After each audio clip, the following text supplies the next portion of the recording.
Was the Visigothic Kingdom in decline right before the Muslim conquest?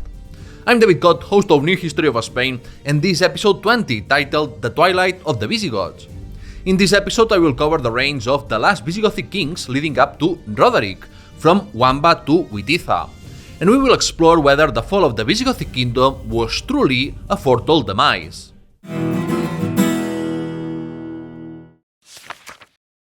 Visigothic Decline? We left the political history of the Visigothic Kingdom in episode 19, Chindaswinth and Rekeswinth, with the death of King Rekeswinth in 672. But before diving into the political narrative, we need to discuss a broader issue to gain a clearer perspective. Traditionally, the fall of the Visigothic Kingdom has been portrayed as inevitable, stemming from its own decay and weakness, even in a moral sense. According to this view, the Muslims merely delivered the final blow to a kingdom destined to collapse. Of course, it's easy to adopt such a deterministic perspective when we already know how the story ends. Let's examine this traditional thesis of the Visigothic Kingdom's crisis in greater detail. The elective monarchy system was a burden on the kingdom's political stability, and the throne was frequently contested by aristocratic factions, as seen in the purges of Chindaswinth, and as we will see in this episode, in Wamba's deposition and the conspiracies against Egica. The 7th century Visigothic Kingdom was often depicted as a proto-feudal state, disregarding the strength of its secular and ecclesiastical institutions and the monarchy's robust ideological foundations. Another frequently cited factor is the alleged lack of commitment among the kingdom's subjects to defend it. Laws passed by Wamba and Egica to address military recruitment challenges are used to support this idea of a declining ability to raise an army. Social issues such as runaway serfs and slaves, the resurgence of the Justinian plague, economic struggles, and famines caused by locust infestations are also highlighted among the severe problems of the late 7th and early 8th centuries. Additionally, recent studies analyzing fossilized pollen from a plant called Artemisia reveal a period of drought in the Iberian Peninsula between 695 and 725, which may have contributed to instability. Thus, this supposed internal crisis is characterized by the ineffectiveness of a decaying state and widespread social discontent. However, these issues were neither new nor unique. For instance, between 545 and 575, the worst drought of all occurred due to 3 global volcanic events that drastically reduced temperatures, yet the Visigothic Kingdom survived. Furthermore, will anyone argue that the late 7th century Visigothic Kingdom was weaker than it had been before Leovigild? Certainly not. So how can one claim that its fall was inevitable?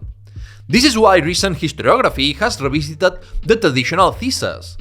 For example, it's notable that there were no strong separatist movements in the Visigothic Kingdom, unlike among the Franks or Lombards. Additionally, the kingdom grew stronger, resembling a small Byzantine empire, unlike other Germanic kingdoms that weakened throughout the 7th century. As historian Armando Vesga points out, if mightier empires like the Byzantine or Sasanian empires couldn't withstand the Arab conquests, the Visigothic Kingdom stood little chance. Moreover, a leaderless, centralized state is easier to conquer than a fragmented territory, as we discussed in episode 7, Roman Conquest of Hispania. Scholars like Roger Collins, Pablo de la Cruz Yaz Martinez, and Javier Arce emphasize the kingdom's strength and note that it's not unusual for a realm to collapse after a single battle, especially if the king perishes. Didn't the same happen to the Suevi and the Vandals? Sometimes we see causes beyond the military sphere, attributing collapses to underlying issues. Yet, as simplistic as it may sound, a single battle could determine a kingdom's survival. As we will see in this episode, Roderic was likely responsible for King Witiza's death, sparking a political crisis akin to many earlier ones.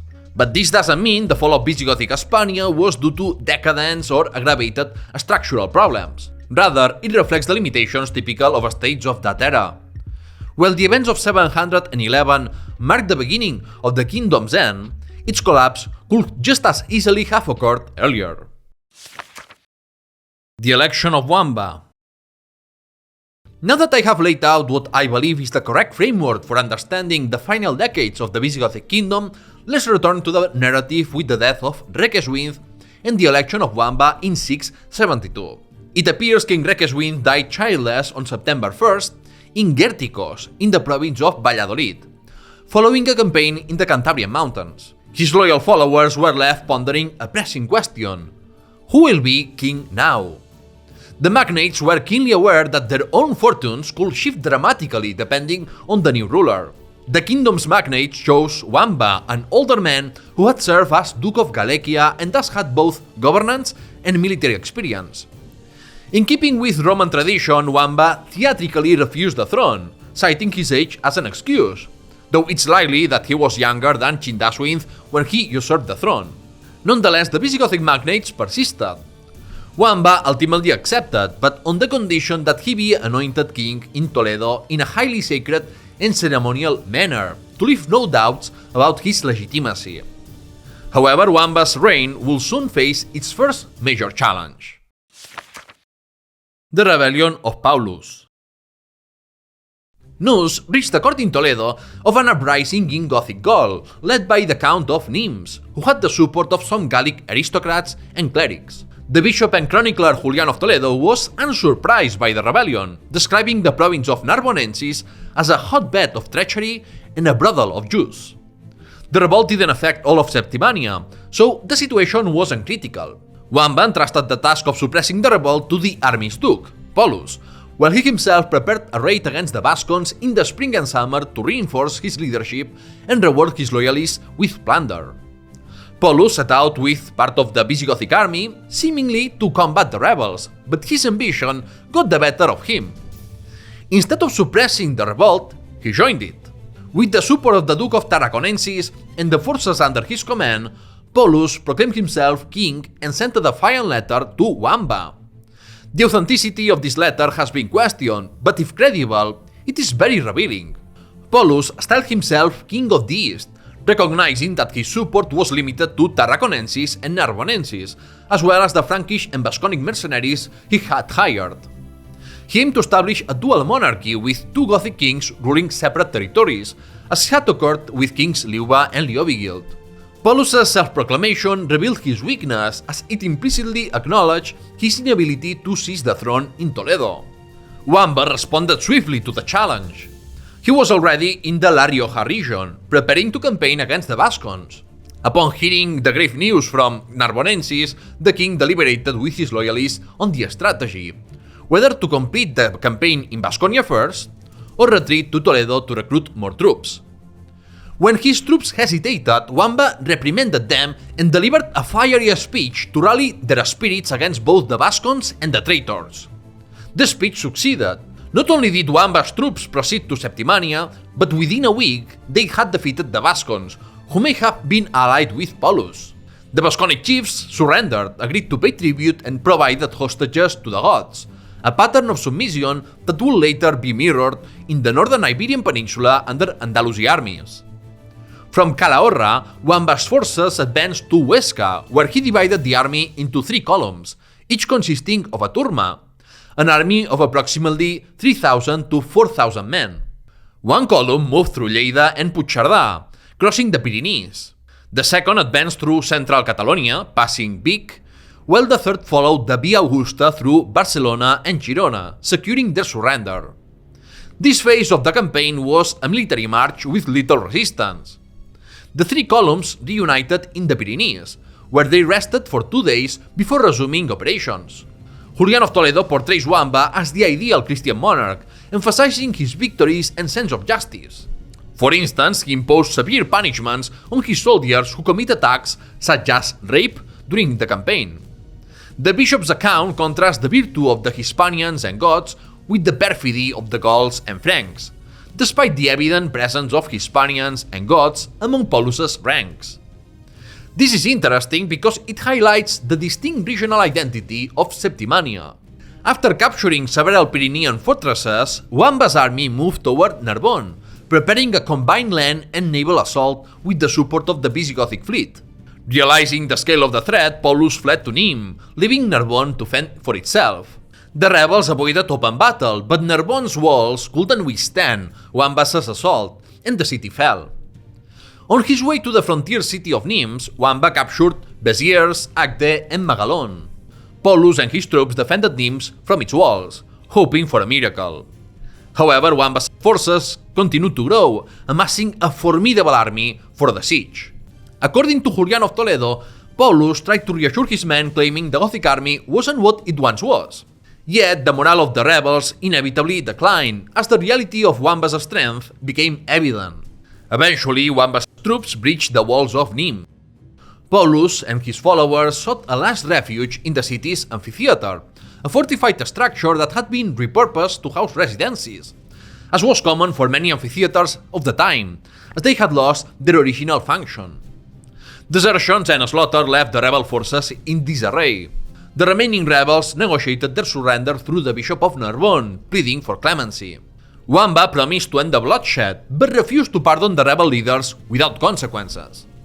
As the resistance continued, Wamba sent his elite soldiers to capture the leaders from their hiding place. Paulus was presented before Wamba in a humiliating manner. Though Wamba spared Paulus's life, he deemed him undeserving of such mercy.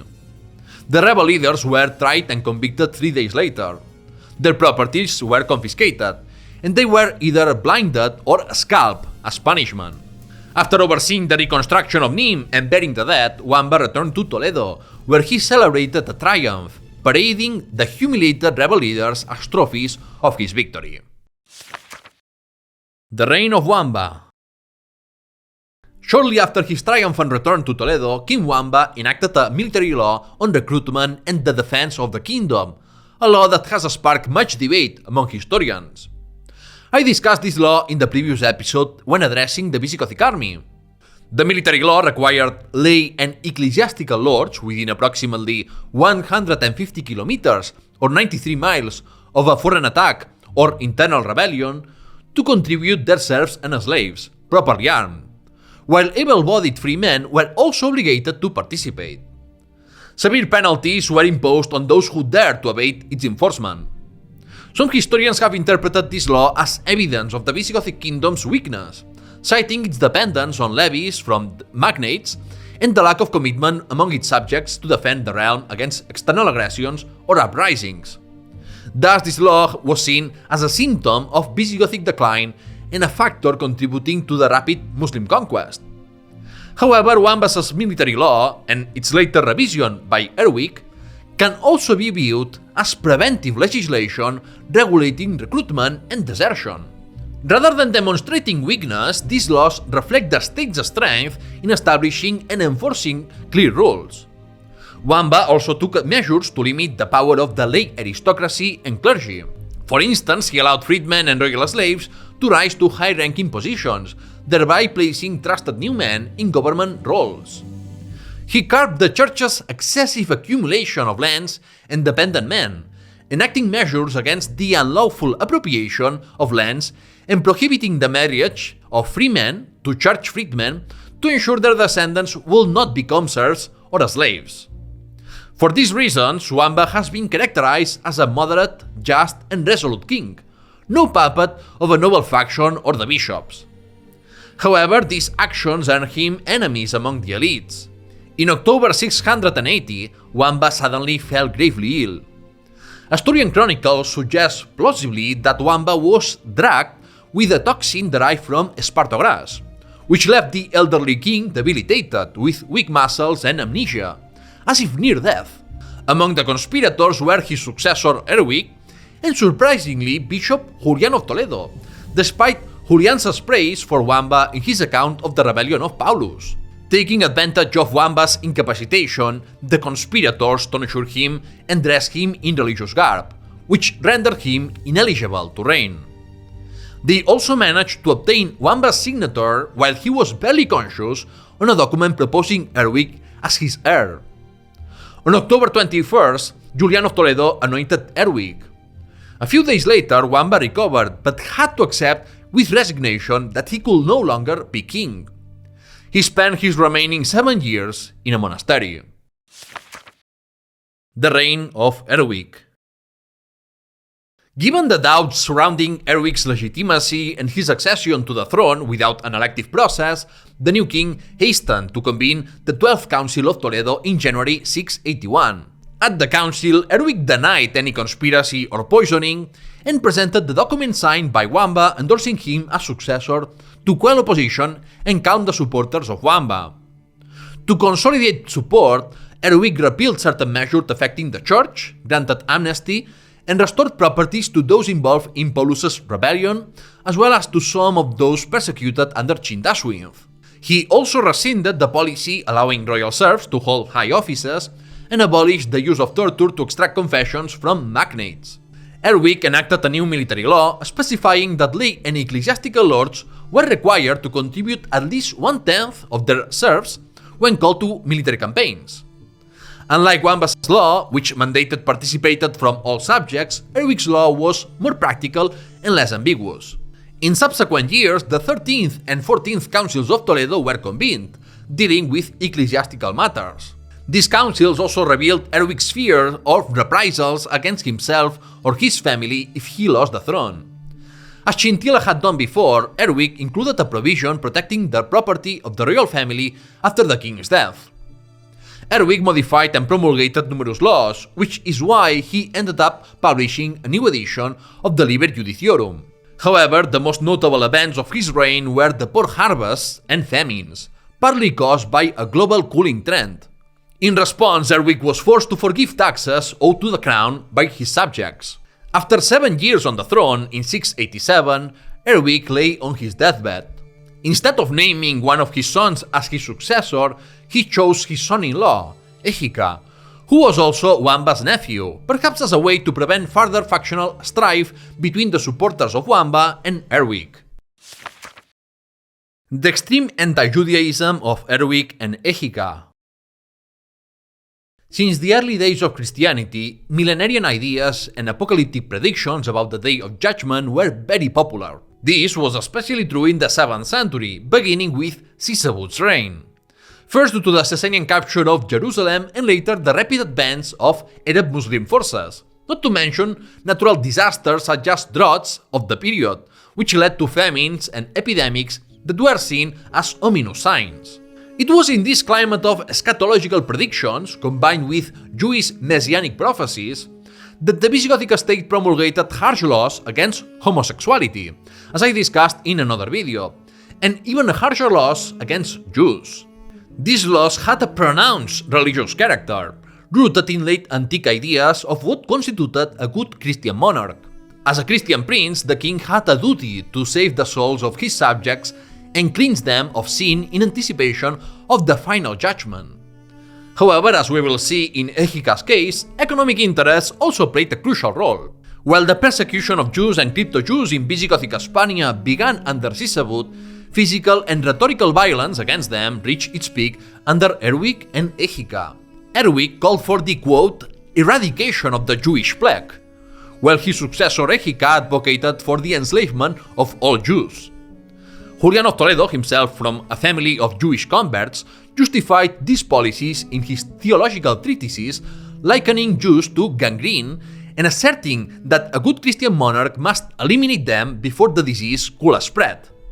This is a typical example of the zeal of the convert, as Julian became one of the most extreme advocates of anti-Jewish measures. The level of anti-Judaism during this period reached extremes comparable to the Nazis, albeit without the racial overtones of the 20th century.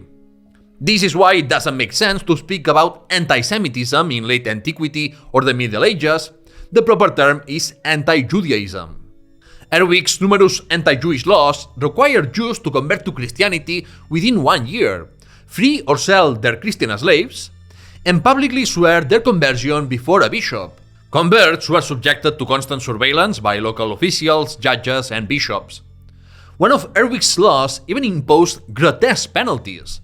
Jewish men who converted Christians faced castration, while women suffered the amputation of their noses. Egica's policies toward Jews differed significantly before and after 694.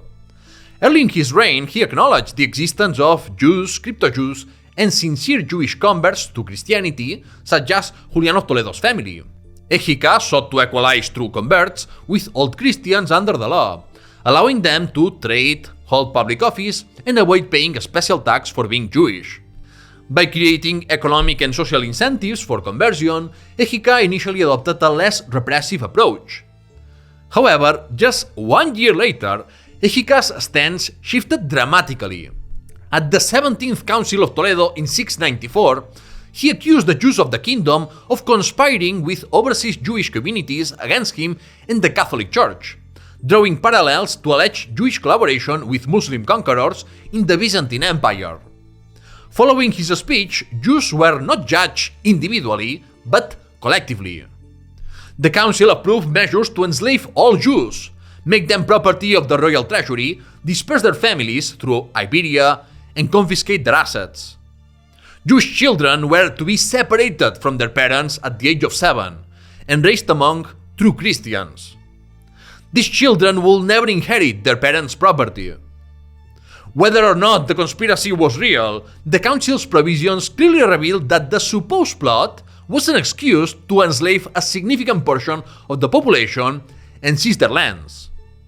These assets were either distributed among Egica's loyalists or retained by the state.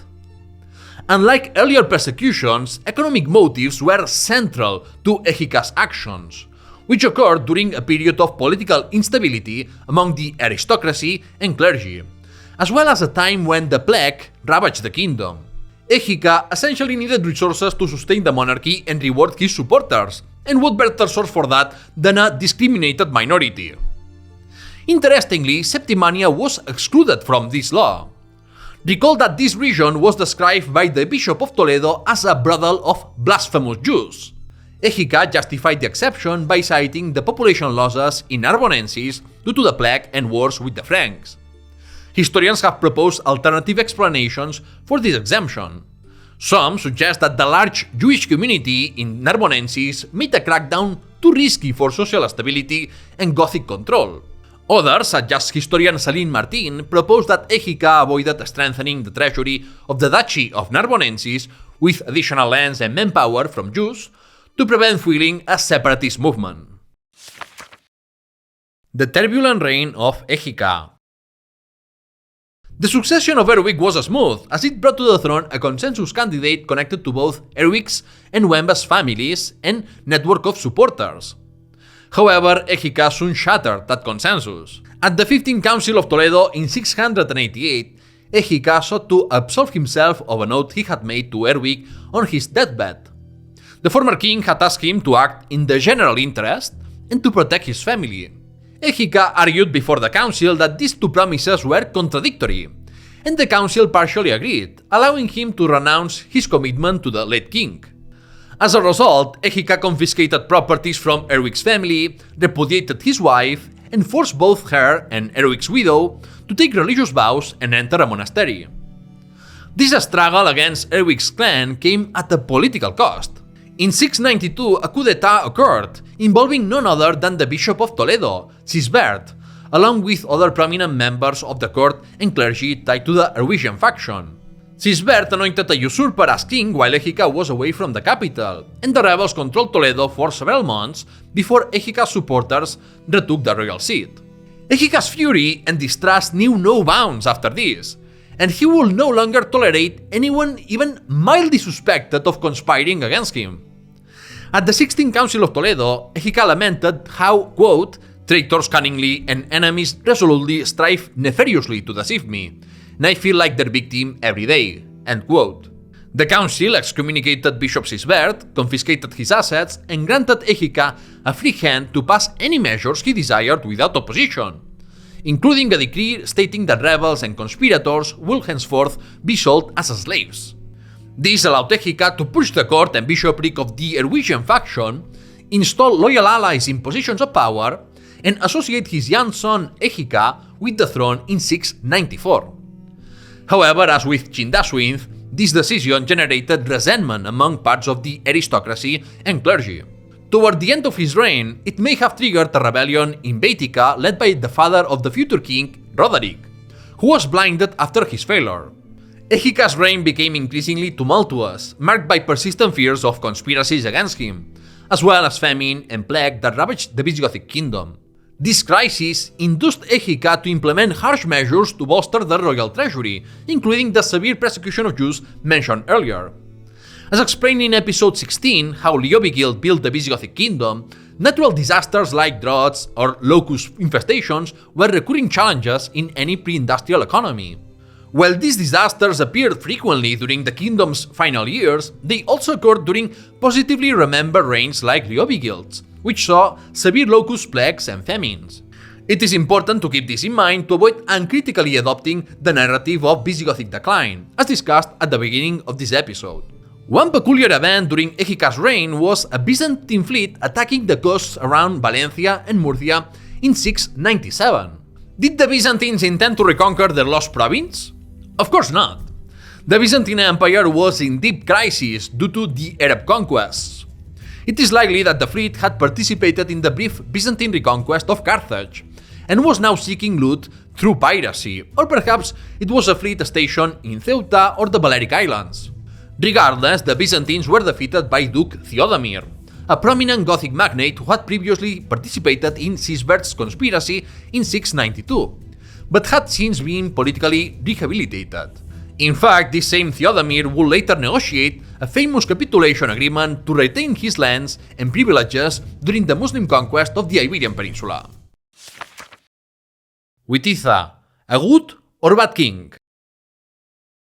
In late 702, King Egica died, and his son Witiza, already associated with the throne, continued to rule alone, once again bypassing the theoretical elective system of the Visigothic monarchy, as had been the case since Erwig's time.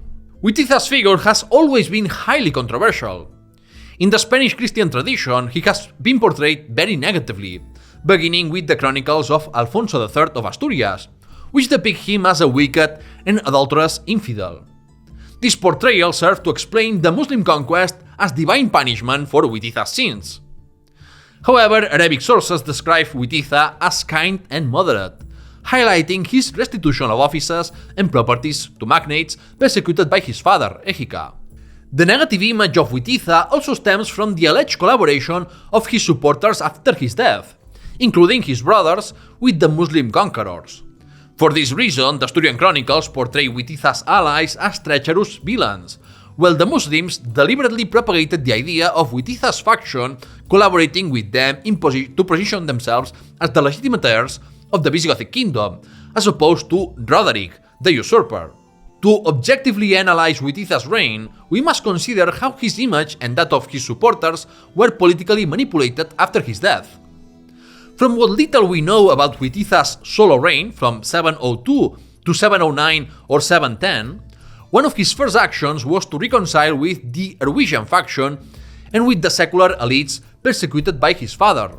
He burned the documents Egica had gathered to coerce some magnates into ceding their lands, and restored public offices and properties to many of those who had been repressed. This pattern had been seen before with Recared and Requeswinth, who also returned confiscated properties and pardoned the persecuted by their fathers. However, unlike Recared, who crushed internal rebellions and defeated the Franks, or Requeswinth, a seasoned ruler, Witiza was a mere 17-year-old, now governing the Visigothic kingdom alone.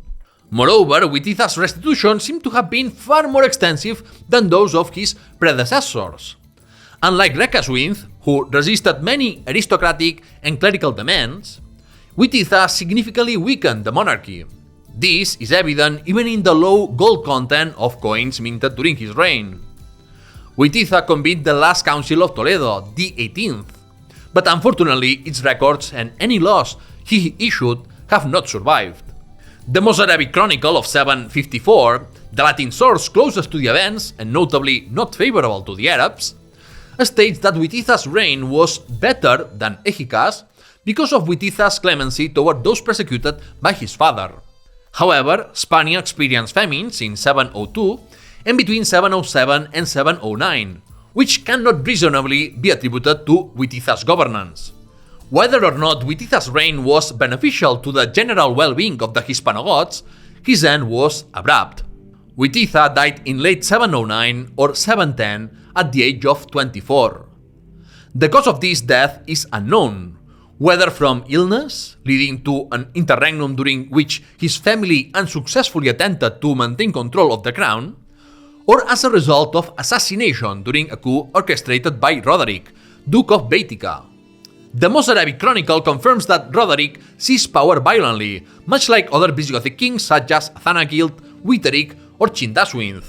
However, Roderic's usurpation was not entirely successful, as another claimant, Agila II, emerged in Tarraconensis and Septimania. The Visigothic kingdom was now divided, its elites embroiled in a civil war over the throne, all while the Arabs had just completed their conquest of the Maghreb. Disaster was on the horizon.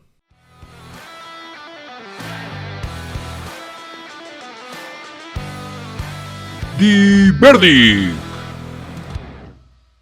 In today's verdict, I want to address the mistake of historical determinism, the belief that the future is predetermined, as some used to explain the fall of the Visigothic kingdom. This perspective denies the ability of individuals to change the course of history through their decisions, instead focusing solely on factors or processes like economics, society, or geography. And sure, no one denies that macro elements like these significantly influence a country's fate. But each of us shapes history daily through the choices we make. If Erwig had not taken the throne through conspiracy, do you think there would have been such hostility between Erwig's and Wamba's families? Or if Witiza had decided to dismiss Roderic as Duke of Egica, wouldn't that have prevented Roderic from rising as king of the Visigoths? Or think about your own life. What would have happened if you had chosen a different career, or had the courage to confess your love to that special person? Wouldn't your life be completely different? History is written through the decisions we make, which is why it's so easy to explain causes retrospectively. But if the outcomes had been different, say the Visigoths had defeated the Berber forces at the Battle of Guadalete, will anyone still cite economic decline or social tensions as critical factors? Think about it and be cautious about assuming that events are inevitable. And with that, the verdict ends. That said, don't forget you can support New History of Spain and gain early access, appear in the credits, or vote on topics by becoming a Patreon at patreon.com/newhistoryspain. You can also get a paid Apple Podcast subscription or make a one-time donation. Share my content and subscribe to the YouTube channel, where you will find, for instance, an episode about the Gypsy genocide in 18th century Spain. You will find all the relevant links in the description. The next episode won't be about the history of Spain. Instead, I will discuss the history of early Islam and the Arab conquests, from their origins to the eve of the Muslim conquest of the Iberian Peninsula. Together with this episode, we will provide a solid foundation for understanding the context of the Berber and Arab conquest. Thank you very much for your attention, and see you soon!